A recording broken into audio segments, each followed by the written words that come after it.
I asked him. Only Screaming Ollie just kept right on screaming, and he didn't show courtesy to me. Courtesy is the school word for listening very polite. That's how come I shined it right in his big fat crying mouth. Except for just then a problem happened, and it's called Mother sneaked up on me in her quiet sock. "Junie B. Jones, what in the world do you think you're doing?" she hollered. I did a gulp. Then my heart got very pumpy because I was in big trouble, that's why.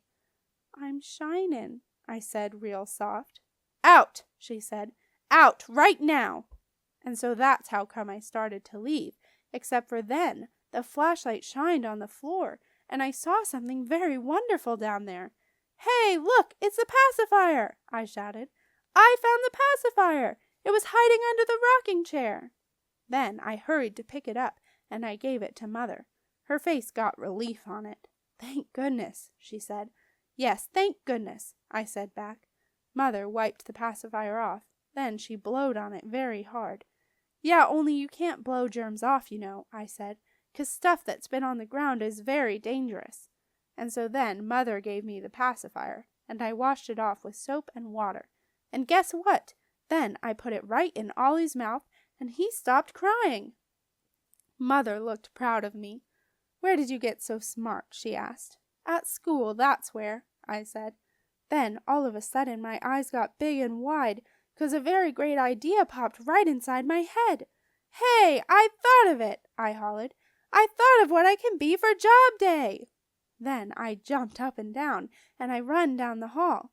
Daddy was in his chair reading the paper. I busted through it with my head. "I thought of it! I thought of what kind of job I can be when I grow up!" Daddy said, "Slow down," to me. That's because he didn't know what the heck I was talking about, of course. "Yeah, only I can't slow down," I explained, "'cause I'm very celebrating, and now I don't have tension in me anymore." Just then Mother came into the room. "What's all the excitement about?" she said. I clapped my hands together. "I have an announcement, that's what it's all about," I said, real happy. "Well, what is it?" said Mother. "Tell us." And so then I stood up straight and tall, and I told Mother and Daddy the name of the job I'm going to be when I grow up. "That's a good one, right?" I said, very excited. "That's the bestest job you ever heard of, isn't it?" Except for Mother and Daddy didn't answer me. They just kept on looking and looking at each other. Then Daddy did a funny smile, and Mother said the word, "Oh boy." Chapter 6. Tingling.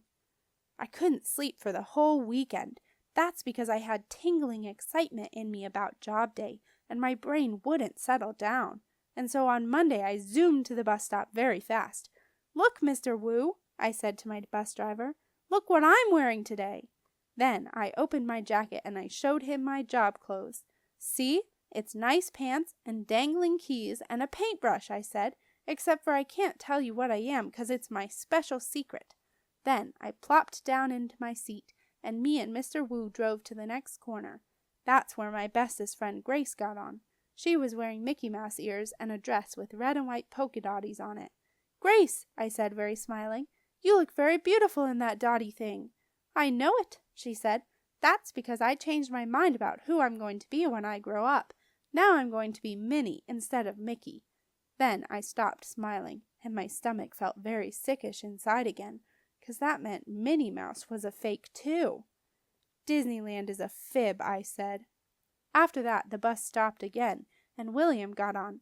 He was wearing a Superman outfit, except he had a W on the front of him, and not the letter S. "The W stands for William," he said to Mr. Wu. "Does that mean you can fly?" asked Mr. Wu. Then William grinned very big, and he held out his arms and he jumped way high in the air, except for he didn't fly, and so he just sat down. After that other kids got on the bus too, and Roger had on keys just like me, and also plastic handcuffs, and Charlotte was wearing a red paint apron with some watercolors in the pocket, and that mean Jim was wearing a white bathrobe.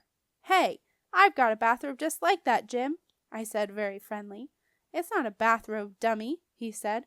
"I'm a kung fu karate guy." "Jim is a kung fu karate guy," I said to Grace, "except for he just got out of the bathtub." Then me and her laughed and laughed, 'cause that was a funny joke, of course. and job day was going to be the funnest day in the whole wide world. Chapter 7. Jobs and Jobs. When I got off the bus, I zoomed to room 9. That's because I wanted job day to start very quick. Only first we had to take attendance. And then we had to say, "I pledge allegiance to the flag of the United States of America, and to the republic for which it stands," except I don't know what that dumb story is even talking about. Then, finally, Mrs. clapped her loud hands together, and guess what? Job day started, that's what! "Boys and girls, you all look wonderful in your outfits," Mrs. said. "I can't wait to learn what all of you want to be when you grow up. Who would like to go first?" I would, I yelled out. Only then my bestest friend Lucille raised her hand very polite, and she got to go first. Lucille looked the most beautifulest I've ever seen her. She was wearing a new dress that her Nana bought for her. It was the color of pink velvet. Also, she had on shiny pink shoes and socks with bows and lace on them. Lucille's Nana is loaded, I think. Lucille went to the front of the room. She reached into a little bag and pulled out a sparkling crown with jewels on it. Then all of room 9 said, "Ooh," except for not the boys. "When I grow up, I'm going to marry a prince," she said, "and I'll be a princess, and my name will be Princess Lucille." Then she put the sparkling crown on her head, and she looked like a fairy tale guy. Mrs. smiled. "That's a lovely thought, Lucille," she said. "I know," said Lucille. "My Nana says if you marry a prince, you're set for life."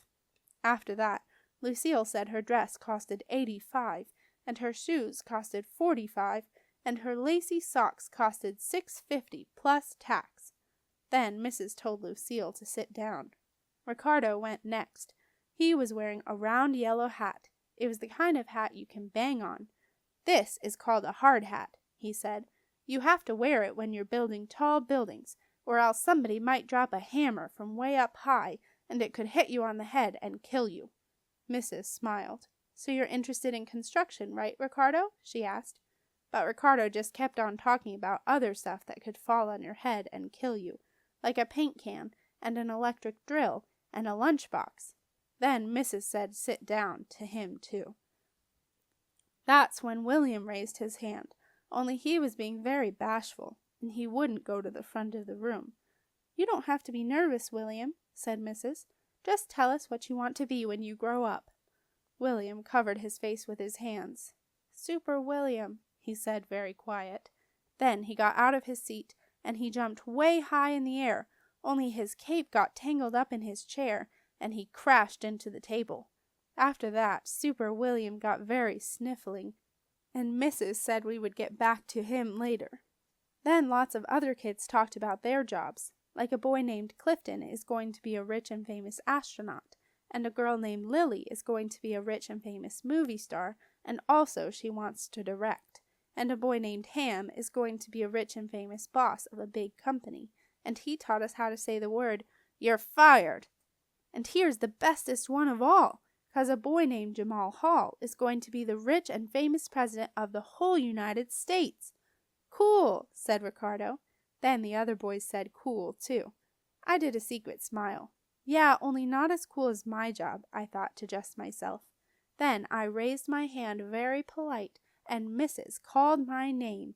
"Oh, boy!" I shouted. Oh, boy! 'Cause mine is even better than President of the United States." I zoomed speedy quick to the front of the room. Then my excitement wouldn't stay inside of me any more. "A janitor! I'm going to be a janitor!" I hollered out. After that I jangled my jangly keys, and I waved my paintbrush in the air, and I clapped and clapped. Only too bad for me, 'cause nobody clapped back. And here's something even worser. Room 9 started laughing very much, and it was the mean kind. "She wants to be a janitor!" they yelled. Then they pointed at my brown pants, and they called me the name of stupid, and I didn't know what to do, 'cause I felt very crumbling inside. And so I just kept on standing there, and my eyes got a little bit of wet in them, and my nose started running very much. That's how come I covered my face up. "They're not having courtesy for me," I said real soft. Only just then Mrs. clapped her angry hands together and she scolded Room 9 a real lot. "Junie B. is right," she said. "Being a janitor is a very important job. You have to be hard-working and reliable and very, very trustworthy." I peeked through my fingers at her. "Yeah, and don't forget the part where you have to save people from danger," I said. Then that Jim I hate laughed right out loud. "Janitors don't save people from danger, you goony bird," he said. I stamped my foot at him. "Yes, they do. They do too. Because one time I was eating a dangerous lifesaver and janitor made me spit it out. And also, he brought his flashlight to room 9 and he saved William from the dangerous dental floss." Then I held up my jingling keys. "And see these things? Keys are what janitors unlocks the bathroom door with. Or else we couldn't even go to the toilet." Then I showed him my paintbrush. "And janitor paints litter cans too," I said. "And painting is the funnest thing I love." That Jim did a mean smile. "Yeah, well, too bad for you, but you're a girl, and janitors have to be boys, so there." I run to his table. "No, they do not, you stupid head Jim," I said. "Girls can be anything boys can be. Right, missus? Right? Right? 'Cause I saw that on Sesame Street, and also on Oprah." Mrs. did a smile. Then my bestest friend Grace started to clap, and guess what? All the other girls in room 9 clapped too. Chapter 8. Gus Filoni. Today, Jan